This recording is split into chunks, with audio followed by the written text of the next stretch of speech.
As sweet as he is, Scotty is an absolute Jedi when it comes to Zoom. He makes clients go from confused to comfortable, and he's gonna kill it for you today.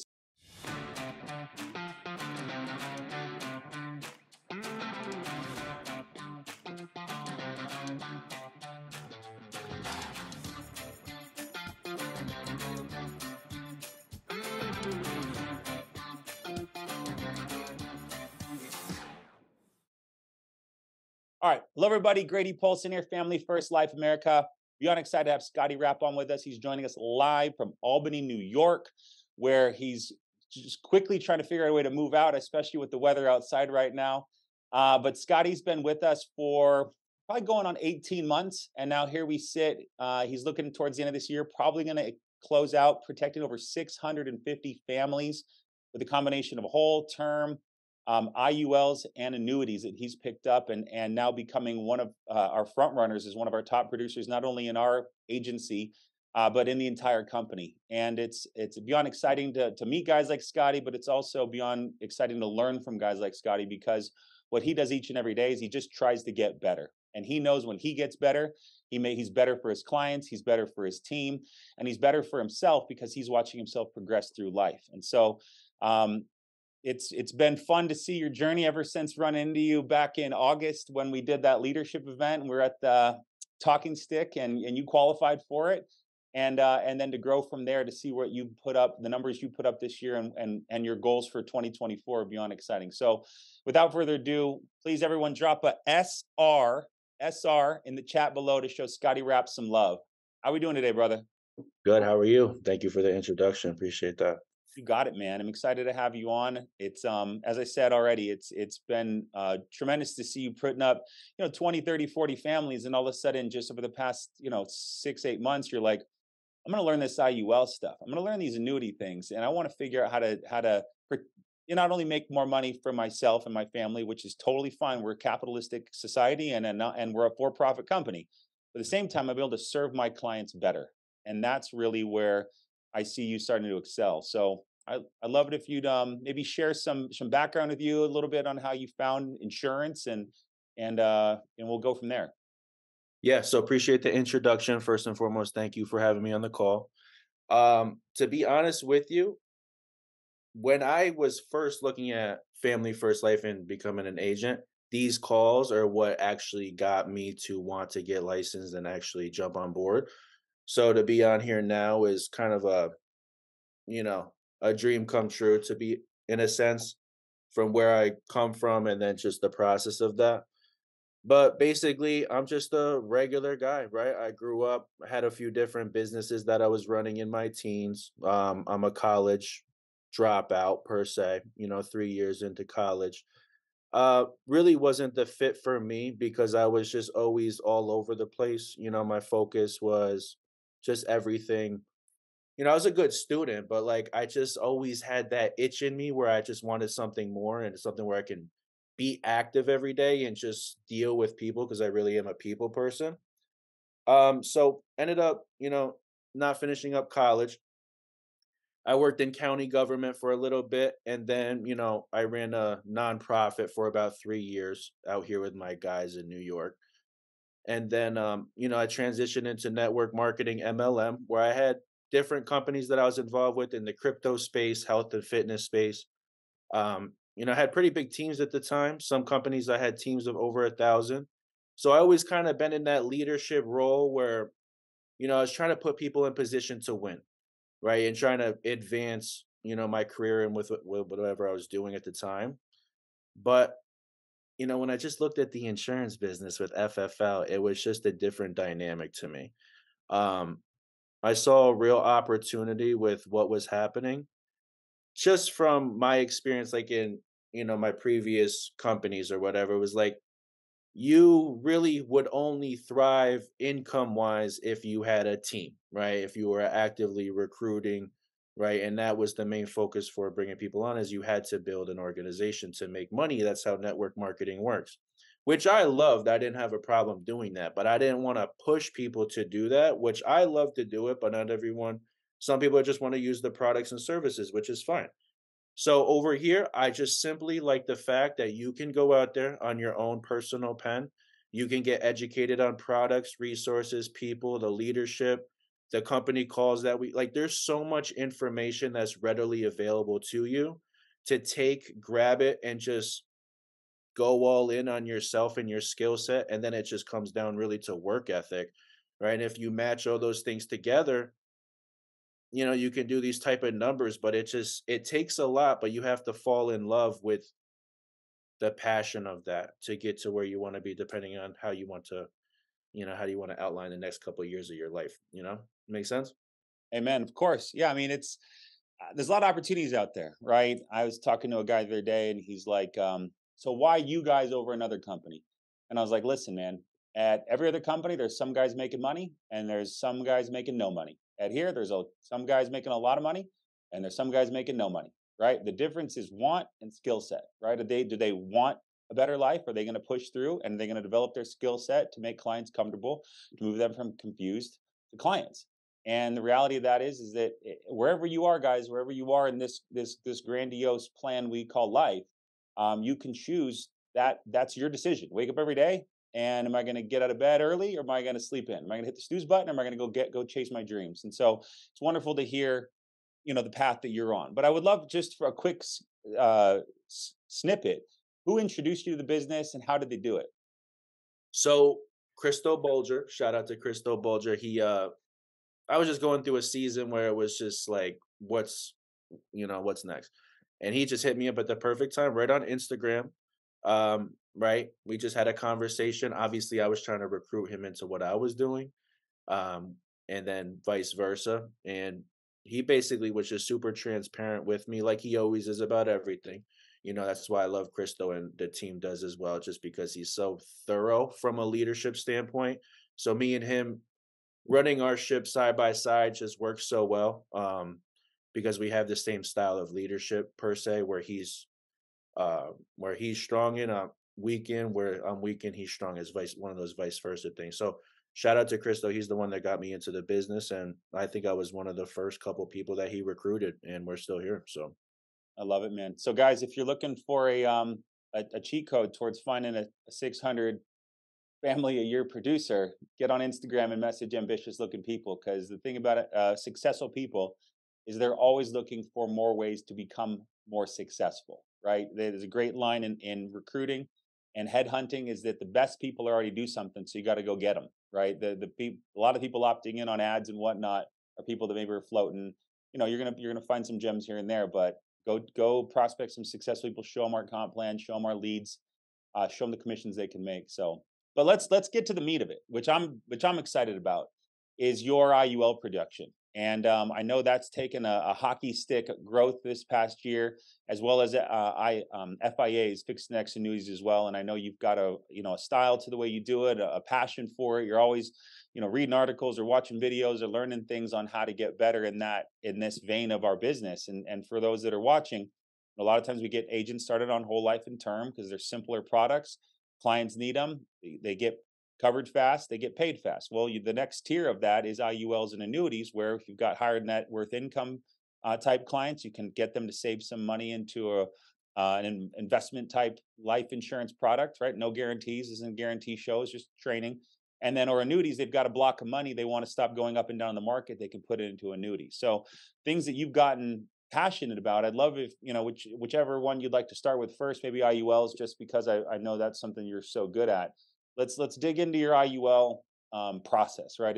How are you finding them? What are you saying? What are the magic word tracks that our agents that are all watching and going to watch on recording can just write down like crazy? Get a pen and paper ready, guys, because Scotty's about to drop the gems that they can then turn around and create interest with the clients that they're meeting with today and tomorrow. yeah, for sure. So I'll basically run you through my whole process from A to Z, what it's going to look like when I first gather the lead, right? When I first get on the phone with them, and then basically A to Z until the policy's issued. You want me to just do it that way? Yes, Okay. 100%. So basically, pick whatever vendor that you want. The lead is the lead, right? It's really just going to come down to your skill set and how you deal and interact with the client first and foremost, because these people buy off relationship, right? This type of market, um, where it's less of there's less sales pressure, I could say, during a IUL. Our team, I call it high ticket client. IUL and annuity, which, an FFL exclusive with our agency. That's basically a lot of our focus right now, because obviously things are shifting that way. But back to the process. So gather the lead, right? I use a system called Ringy. I don't know what system, that whatever you're comfortable in, use that. Just make sure whatever CRM that you're using has some sort of text automation drips, email automation drips, and the clients are getting contacted right away when the lead comes in. I think that's super important because you want to keep it fresh in their mind, right? So when my lead comes in, whether I'm running it Facebook, YouTube ad, whatever, they are watching a video, right? They are getting some sort of education on what an IUL is, what a fixed index annuity is, right? They're identifying a pain point in the video that they resonate with, and then they're feeling intentional to fill out their information, which ends up in my CRM after they do that. So once they do that, right, and mind you, when they fill out the form, they go to my calendar, right? They could optionally book with me automatically, which some do, some don't. So you're gonna get your lead right in your CRM, and you're just gonna work it like a final expense lead from a work ethic standpoint. So call 2, 3 times in a row, get them on the phone, and then my intro goes something like this, right? And for those that don't know, my first name is William. My middle name is Scott. Everyone calls me Scott. Some people call me William, but my first name is William. And then that's what I use with clients. So I would go into a conversation like, "Hey, Steve, this is William, simple retirement expert here with Family First Life here in Phoenix, right? We just had received a request. It looks like you sent over to us for the IUL coverage, the one you just watched a small video on. How are you today?" And then it's just more or less sales pressure. It's just, "How are you today?" "Perfect. How are you?" "Yeah, perfect." So basically, I'm just gonna be like, "Awesome. Now, were you looking to get this set up for you and a spouse? Have you been looking at it for a while, or how long have you been trying to get this set up for?" Just a basic question there. And just conversation, right? Leading into conversation and just building rapport. Like I said, less sales pressure. You don't want to be too pushy here. And then you just have the conversation, and then you validate birthday, right? Make sure the info is correct that you have. And then basically from there, it's always going to go to a Zoom call. You're going to go phone to Zoom. And, you're going to try to minimize that gap of how long, right, it's going to take for you to get the client on the phone and then get to the Zoom. Sometimes you're not going to have a choice because remember, this is a different market that we're dealing with. So most of them are running businesses. Most of them are working, unlike the final expense market or any other regular market where it's like they just get their social security, they're sitting at home, whatever. But with this market, they have more responsibility, so they might not be available to book a Zoom right away. And that's why I'm saying you want to have those email and those text strips set up so you can stay in regular contact with the client as well, in the gap in the meantime. So when you talk to the client on the first call, I just tell them, "Hey, so process is pretty simple here. I'm what's called a non-captive agent. I don't work for just one company. We work with a bunch, over 50 different A-rated advanced market carriers here in the state, right? And then basically you're going to go through medical inventory." So I'll just tell them the first call here is going to be quick, 3, 4 minutes. Let me just get a good gauge of where you're at medical wise, income wise, family wise, XYZ. So I'll go through medical, get what I need there. Do you have any DUIs, DWIs, felonies, misdemeanors? Are you a smoker? What's your height and weight? And just getting the information that I need. And then I'll shift over to, are you single, married, family, kids? How does that look? Right? Figuring out who's in the house. Do they have any active life insurance? And I ask all these questions quick because on this part, I just want to get the information that I need so I know whether or not I'm booking a Zoom call or not. So basically, what's your house looking like who lives in the house, right? Kids, family, married, spouse.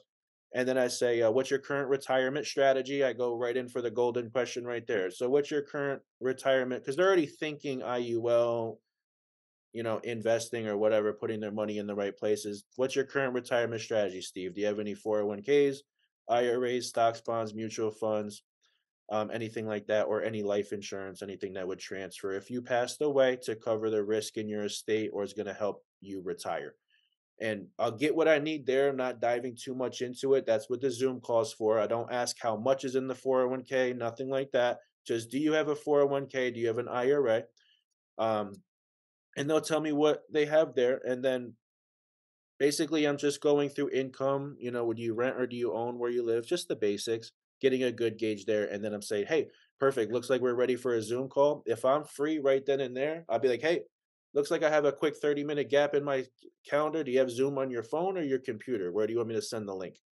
Okay. And then I'll just, if they say, okay, you can send it now, I'll text it right over to them and I'll go from our team Zoom right over to a private Zoom, and I'll get face to like within 5-10 minutes, I'm face to face with the client. Got So that urgency, get them on a Zoom and have them sit like me and Grady as soon as possible. Because when they get on the Zoom, I'm just talking to them. How are you? Yep. And they're opening up, right? Super simple. I don't jump into business right away. I get to know them a little bit. And then from there, I mean, as long as they're suitable with the finances and the health, this is what I do. I'll go in, I'll share my screen, right? I'll be like, hey, this is what I do. I'll send them to my website, show that it's williamrappinsurance.com. Show them my license, and then basically the private Zoom. Yeah, so private Zoom is basically going to be your go to. And then you're just pulling up the different credibility about the companies, educating on the product. So, for example, NLG, right? You go to Google, you type in history of National Life Group. There's a nice little small thing. I use it as a selling point. Hey, look at this. They've been around since 1817 or whatever it is. They've been around for 175 years, right? And they're A rated. They just won an award in September for their Flex Life product. It's one of the most popular used IULs in the industry. Explain the index. Currently, the index has, which I'm moving fast here. So if it's too much, like doing great. No, keep it up. High level stuff. We want it's high everybody level, right? lifting So everybody up. Everybody's going to the next level with this training. for sure. So you just explain the key points. National Life Group, I use them because why? Credible. The index strategies that they have, typically, depending on which index you use, that's uncapped. And you always got to speak about the participation rates as well, which with this is what goes hand in hand with FIA. Because the IUL, from an indexing standpoint, it's the same concept, only the flex life is, or the life insurance is the life insurance. The FIA, that's just a retirement fund. That's for, retirement funds. So, but let's focus on the life insurance. So there's no cap on some of the strategies you can use. There's high participation rates, which a participation rate is like whatever the market does that year for that index. The company's going to take that and times it by the participation rate, right? And that's what the client gets back in their cash value for the year. So as you guys don't know, like Mutual of Omaha, for example, with their IULE, they have a 9.25 cap. Very important to know there. And then National Life Group, if you use the Pace Setter, that one has no cap, and it also has a 225% participation rate. So I always edify that, not that it's 100% important, because you can reallocate the strategies where the cash is being allocated to each year. But I think it's important for them to understand, like, hey, if I put money into this, what's happening? So that's why I touch on indexes. And then from there, I'm pulling up an illustration. Really, I'm logging in the back office and then I'm saying, hey, I'm just going to do an illustration for you based off the information that you gave me. Let's figure out, how we're going to design this thing. And I'll just start plugging away first name, last name, health class, death benefit, and funding. Right. And then basically, also making sure we're covering it from a life insurance aspect, drawing a real picture in the house, what needs to be covered, right? If the wife or husband passes away. And then if it makes sense, I'll put both of them on the same policy, right? So they both have death benefit. And as we know with National Life Group, there's 5 different living benefits in most states, which most companies are only giving 1, 2, or 3. So critical illness, chronic illness, critical injury, um, terminal illness, and Alzheimer's disease, right? So the good thing about National Life Group is that if they have $1 million in death benefit, they can typically pull 80 to 90%, I think, of the death benefit early if they have one of those scenarios, which people don't understand, right? That's also a tax-free check that comes to you on the back end on the insurance side, right? In the event of the medical scenario there. So I always like to emphasize like there's cash value accumulation, right? The money's being indexed, there's no cap. So whatever you put in here, money's being indexed in the market, you're participating only on the upside, never the downside. So when the market tanks, you hit zero, you never go below that. And I'm just educating. I'm pulling up the illustration, I'm going through the tool, max funding or however you want to design it. That's a producer preference based on what the client needs, right? You're specifying an amount that they want to put into it. And then you're just, pulling up to 20 years of data and outlining the plan until they're age 120. And you're showing, like, hey, here on this column, the accumulated value, they're basically showing you what it would be like if this plan did 6.42% a year. They're going to show a basic outline of what the plan could potentially do. And you're just educating. Hey, this is like a checking your savings account with the insurance company. You can always access, borrow, pull against these funds and take a loan from them if you need to. Tax free there, right? And then I also like NLG because they only have a 10-year surrender period. Most companies have a 20 or 25. I think some companies is ridiculous, right? So after 10 years, they're fully at a surrender schedule. So the accumulated value is even that at the surrender value year 11. So basically it's just a compound effect. And after they break even, they're in positive. And I tell them, this is the money that you can access, use if you want to start a business, finance a property, even if the wife wants to go buy a car for 20,000 and you got 150,000 in cash value. Hey, why not just finance through my policy? Why would I go finance through a bank? And when you do finance through the policy, the money stays in circulation, it keeps compounding, you just pay the loan back. But remember, the trick is you're pulling the money tax free, you know, um, right off the accumulated value. And then I'm pulling up the report showing the living benefits, and then I'm putting on the lifetime income benefit rider to illustrate for income, and just basically using it as a supplement for their retirement if needed. Um, and basically, sorry, I'm trying to read the comments here. And we'll get to them. I'll get to Uh, them in a sec. Okay. But yeah, does that make sense? no, it's fantastic. So we started the call, you know, Mhm. quick qualification, you know. Now my question would be, how do we determine the premium, right? Am I going to ask them their income and expenses on the first call? Is it the beginning of the Zoom call?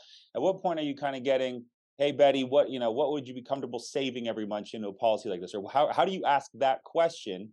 And then at what point do you go show it and then kind of edge them up or down based on how do we gather that period of information? Because that's going to determine what we're going to get, right?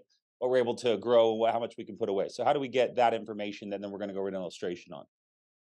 That's a great question. So basically, there, when I pull up that death benefit funding piece, I'm like, hey, I don't want to focus on what you're going to put into it. I just want to educate and show you the numbers, how the plan works. So, Mary, and if it's dependent on their income, right? If they tell me they make 150,000 a year and their mortgage is 1,300 and it's okay at home, I'll just be like, listen, I'm going to put 500 here. I'm going to show you what it would be if you put 6 grand a year into the policy, because that's what most people are putting into an IRA or a 401k per year. Very true. So Very, be very like, true. hey, So I you don't, guys take that home because that's a yeah, very common. That's the thing most people do is they save into an IRA. Um, to use those exact words, I would rewind this and write that down exactly what he said. yep, yep. So that's a good one there. And I just take the sales pressure off there. Um, Listen, I'm not here to tell you what to put into it. I just want to show the numbers. It's all about how we want to build the cash value, how much insurance we're going to need, what you want to start pulling when the time comes in retirement. So I'll just pull up a number, right? And I'll just educate. And then at the end, before it's time to do an application, I always let them choose their premium. I never tell them what to put into it. I just educate, no sales pressure. This is how it works. If they see value, which means you did a good job and they see that this is a good thing and they want to get in, they're going to tell you what they want to put into the policy. So I'll have some people that like I had a guy once, right? I was educating and everything. I put like 8 grand a year into the policy. After I was done, he's like, forget about all that. I want to see what it is with 50 grand a year into it because it's there. And I was like, okay, let's look.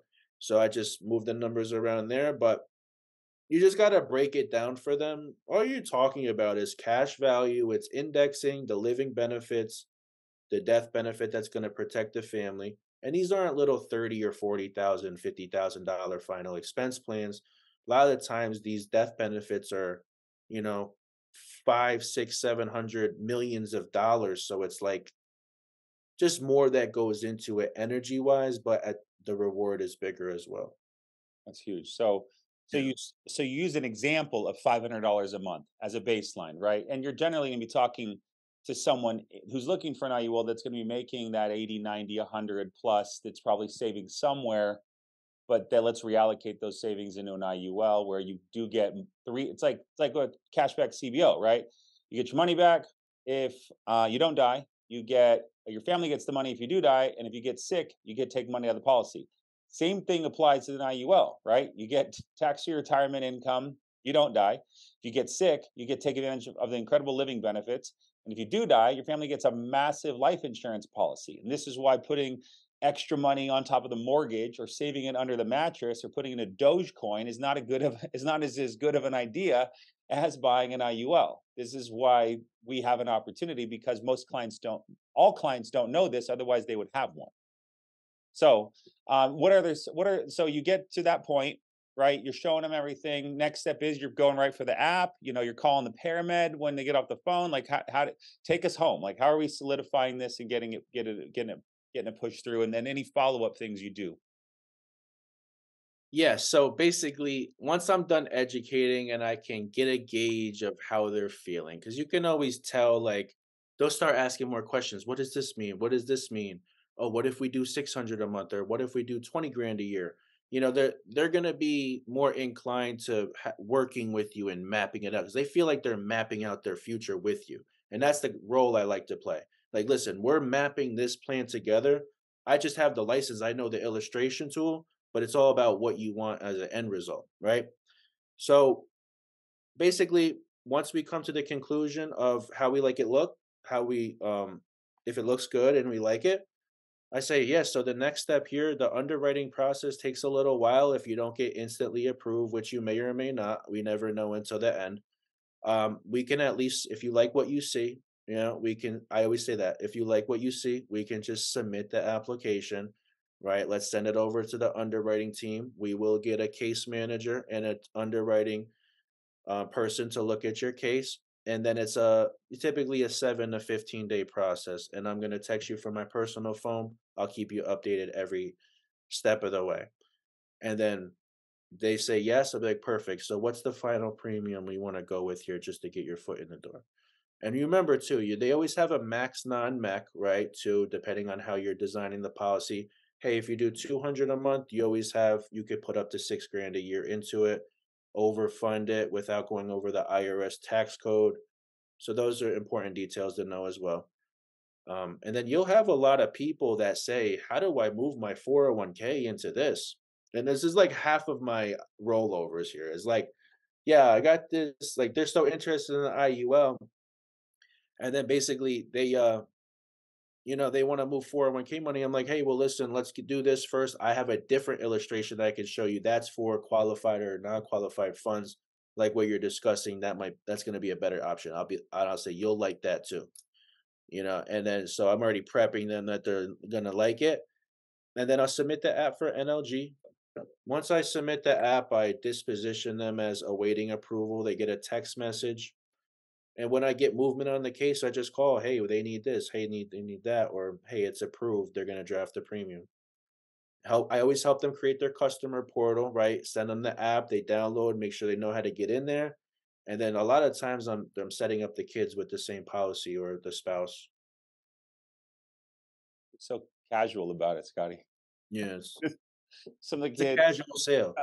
it's a casual sale. I mean, yeah, I Yeah. mean the product it's the product sells itself, right? It does Mhm. when you look at it, you look at the numbers, you're using against the market. There's gonna be illustrations in there based on what the indexes have done over the past 10 years, what they've done over the past 20 years, the best 10 years out of the past 20 years and the worst 10 years out of the past 20 years. And this is what we can say. We cannot predict the future. And the best thing about, though, is that there's a floor, right? There's floors on IULs. So they're not going to lose the money they put in. They're still always going to have the death benefit and they'll still always have the living benefit. So we're talking about life insurance buyers who want to protect their family, right? And let's remember, guys, when we get leads, these are people that love their family more than everyone else because they've submitted a request for a stranger to contact them to talk about their life insurance needs because they don't have them figured out. So that's Mhm. your job is just don't screw it up. Be caring as Scotty, be calm and pass, like this is just a very like I don't feel pressured. I just feel educated. I feel like you know what you're talking about. And that's the goal. How did he get here? Probably watched hundreds of videos on IUL sales. He's read a lot about it. He's taken a lot and then he's whittled it down to something that's very simple where he just knows this educates the client. And then he's got a repository of other information that he can pull from to continue to educate people if they have, more engineered types that have some bigger detailed questions. So I love it, Scotty. Thank you so much.